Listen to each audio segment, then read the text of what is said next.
ប្រាសាទកោះកេរប្រាសាទកោះកេរមានទីតាំងស្ថិតនៅក្នុងភូមិស្រយ៉ង់ខាងជើងឃុំស្រយ៉ង់ស្រុកគូលែនខេត្តព្រះវិហារ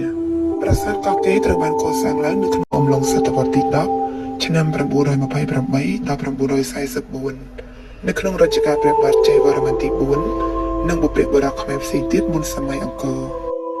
លាតសន្ធឹងនៅលើផ្ទៃដី16គីឡូម៉ែត្រការ៉េនិងហ៊ុំព័ទ្ធដោយ5ប្រាសាទទូចធំដ៏អស្ចារ្យជាច្រើន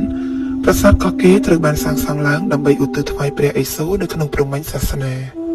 ភាពអស្ចារ្យនៃប្រាសាទនេះគឺរំលេចទៅដោយការរចនាជារាងពីរ៉ាមីតដែលមានចំនួន7ជាន់និងកម្ពស់35ម៉ែត្រដែលបង្ហាញពីជំនាញខាងវិញ្ញាណនិងស្ថាបត្យកម្មយ៉ាងជ្រាលជ្រៅរបស់ស្ថាបត្យករខ្មែរជំនាន់បុរាណប្រាសាទនេះពីដើមមានឈ្មោះថាឆៅកូគីឬផ្ទៃដីគូកូគីនៃអតីតរាជធានីលឹងបុរៈសពថ្ងៃត្រូវបានហៅថាអតីតរាជធានីកោះកេរកោះកេរជាឈ្មោះទំនើបសម្រាប់ទីក្រុងដ៏សំខាន់មួយរបស់អាណាចក្រខ្មែរនៅក្នុងសិលាចារឹក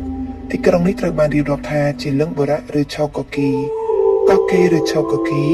គឺជារាជធានីចាស់បុរាណដែលមានអាយុប្រមាណជាង1000ឆ្នាំមកហើយឆៅកូគីគឺជាពាក្យខ្មែរបុរាណបើនិយាយតាមសពថ្ងៃគឺបឹងកូគីឬស្រះកូគីពាក្យឆៅកូគីនេះហើយដែលคล้ายមកជាពាក្យកោះកេរដែលយើងហៅសពថ្ងៃរមណីយដ្ឋានប្រាសាទកោះកេរបានចុះក្នុងបញ្ជីបេតិកភណ្ឌពិភពលោកគឺជាកិត្តិយសភាពដ៏ខ្ពស់ត្រដែតថ្មីមួយទៀតសម្រាប់ជាតិកម្ពុជានៅក្នុងឆាកអន្តរជាតិនៅថ្ងៃទី17ខែកញ្ញាឆ្នាំ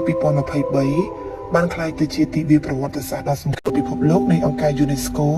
បានសម្រេចជាឯកច្ឆន្ទចូលរមណីយដ្ឋានប្រាសាទកោះកេរទៅក្នុងបញ្ជីបេតិកភណ្ឌពិភពលោកនៅក្នុងសម័យប្រជុំទី45របស់ខ្លួន